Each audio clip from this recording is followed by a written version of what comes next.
রাশিয়ার ড্রোন ধ্বংস করে হুঙ্কার দিয়েছিল পশ্চিমাদের মিত্র পোল্যান্ড।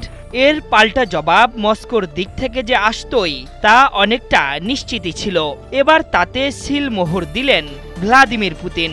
মিত্র বেলারুশকে সঙ্গে নিয়ে পোল্যান্ডের সীমান্তের কাছে সামরিক মহড়া শুরু করেছে রাশিয়া। ভারী ভারী সব সাজোয়া যান নিয়ে পোল্যান্ডের দিকে চোখ রাঙাচ্ছে মস্কো। তবে চুপ বসে থাকবে না পোল্যান্ডও। দেশটির পূর্বাঞ্চলে ৩ গুণ সেনা বাড়িয়ে ৪০,০০০ সেনা পাঠানোর ঘোষণা দিয়েছে ডোনাল্ড টাস্ক।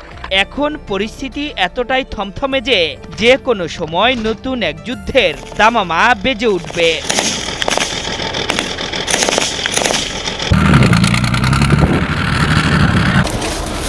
বার্তা সংস্থা রয়টার্স জানিয়েছে, শুক্রবার থেকে মিত্র বেলারুশকে সাথে নিয়ে যৌথ সামরিক মহড়া শুরু করেছে ভ্লাদিমির পুতিনের রাশিয়া।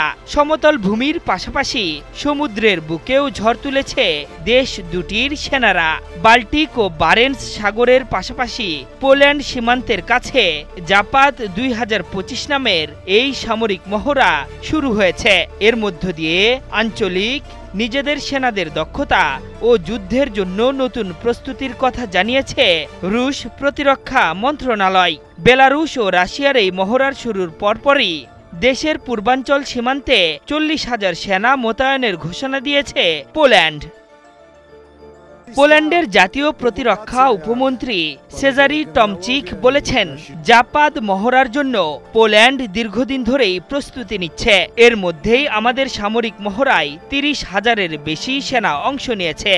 পুলিশ ও ন্যাটো সেনাদের উপস্থিতি অত্যন্ত জরুরি, কারণ রাশিয়া ও বেলারুশের এই মহড়া আক্রমণাত্মক চরিত্রের। তবে ক্রেমলিন মুখপাত্র দিমিত্রি পেসকভ বলেছেন, এই মহড়া নির্দিষ্ট কোনো দেশের বিরুদ্ধে নয়। যদিও কিছু মহড়া পোল্যান্ড সীমান্তের কাছাকাছি অনুষ্ঠিত হচ্ছে, তবে এটা রুটিন প্রশিক্ষণের অংশ বলে দাবি করেছেন ক্রেমলিন মুখপাত্র।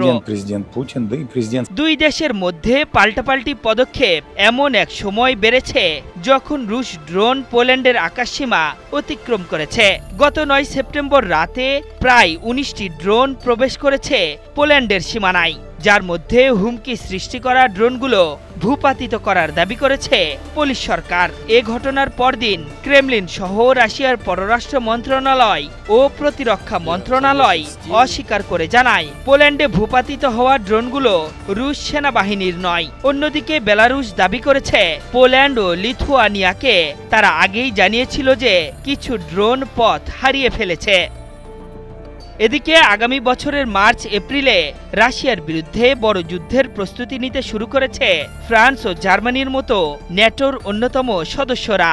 এর মধ্যেই ইইউ এর উস্কানিতে ইউক্রেনের পাশে দাঁড়িয়ে মস্কোর সাথে যুদ্ধের প্রস্তুতি নিতে শুরু করেছে পোল্যান্ড। তবে ইউক্রেন যুদ্ধে কোনো বিদেশি শক্তিকে মেনে নেবে না মস্কো, তা আগেই জানিয়েছেন পুতিন। আশরাফুল ইসলাম, ৭১।